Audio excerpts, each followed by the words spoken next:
नमस्कार दोस्तों, आंगनबाड़ी खबर लाइव में आप सभी का स्वागत है। मैं दिलखुश शर्मा आप सभी का धन्यवाद करना चाहती हूं जो मेरे पिछले दोनों वीडियो को इतना प्यार दिया है और मुझे और ज़्यादा से ज़्यादा वीडियो बनाने के लिए प्रेरित करते हैं। आज मैं आंगनबाड़ी की वैकेंसी मध्य प्रदेश के बारे में बताने जा रही हूं, तो वीडियो आप लास्ट तक देखना।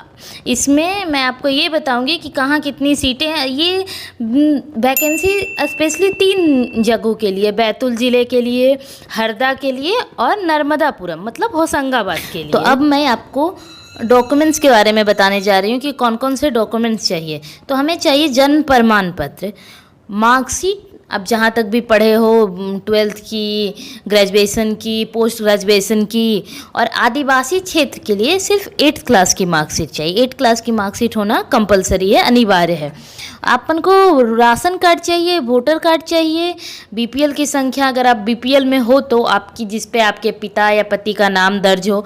अगर किसी संदर्भ में पिता और पति का नाम नहीं दर्ज हो तो फिर उसमें आपको एसडीएम से प्रमाण पत्र जारी करवाना होगा और तब आपकी राशन कार्ड को अप्रूव माना जाएगा।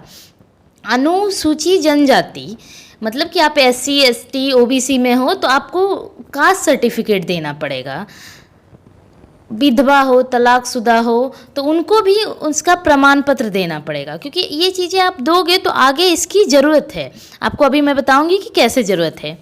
और प्रमाण पत्र भी वहाँ के अधिकारियों द्वारा प्रमाणित होना चाहिए।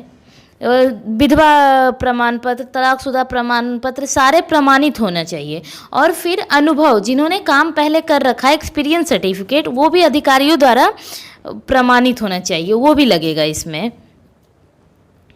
और इसमें कोई लिखित एग्ज़ाम तो नहीं हो रहे, रिटन पेपर नहीं हो रहे हैं, पर हाँ ये दोनों जो हमारी 2 कैटेगरी है यहाँ पे, एक है शहरी क्षेत्र और ग्रामीण क्षेत्र की जहाँ बहाली हो रही, एक है आदिवासी क्षेत्र। दोनों में 100 मार्क्स की पे बनाई गई है, जिसमें आपको बहुत सारी चीज़ों के आधार पे मार्क्स मिलेंगे।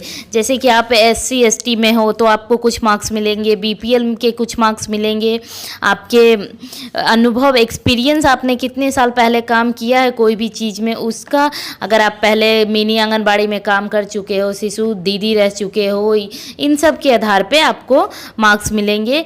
फिर 12th के, 10th के मार्कशीट किसके कितने % से ऊपर नीचे हैं उसमें मार्क्स मिलेगी। ये सारी चीज़ें मिला के अपन की 100 मार्क्स मिलने वाले हैं।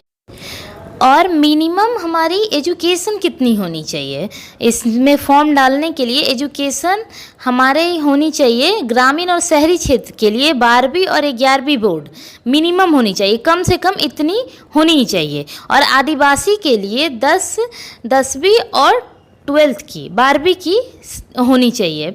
और अपन को फॉर्म डालना है, और मैंने अभी पिक डाला है, इधर देखना, 121 सीटें, तीनों जिलों को मिला के 121 सीटें हैं, जिसमें डिटेल में डिवाइड किया हुआ है कहाँ कितनी सीटें हैं। और सबसे महत्वपूर्ण, आप जिस सेक्टर में हो, आप जिस वार्ड में हो, उसी के लिए फॉर्म डालना, उसके निवासी होना आपका बहुत ज़रूरी है। आप दूसरे में फॉर्म नहीं डाल सकते हो।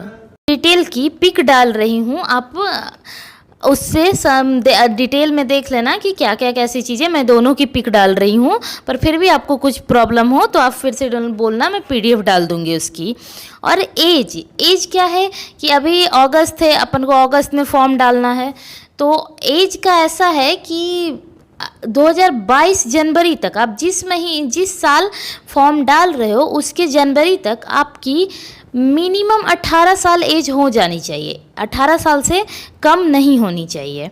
और मैक्सिमम 45 ईयर्स मतलब 45 साल से ज़्यादा नहीं होनी चाहिए। तो ये हमारी एज लिमिट है। तो अब मैं आपको डेट्स के बारे में बताती हूँ कि फॉर्म कब तक डालने हैं। तो फॉर्म 22 अगस्त तक डालने हैं, इसी महीने के 22 तारीख तक डालने हैं। और अपने नज़दीकी जो आपके क्षेत्र में, आपके आसपास जो आंगनबाड़ी सेंटर का ऑफिस है, वहाँ पे फॉर्म जाके डालना है, सारे डॉक्यूमेंट्स के साथ, सब प्रमाणित होने चाहिए। और अभी मैं फिर से कल यूपी की वैकेंसी के बारे में लाने वाली हूँ। आप लोगों को कुछ भी क्वेरी हो, आप लोगों को समझ में नहीं आए तो आप मुझे मैसेज कर सकते हैं, व्हाट्सअप कर सकते हो।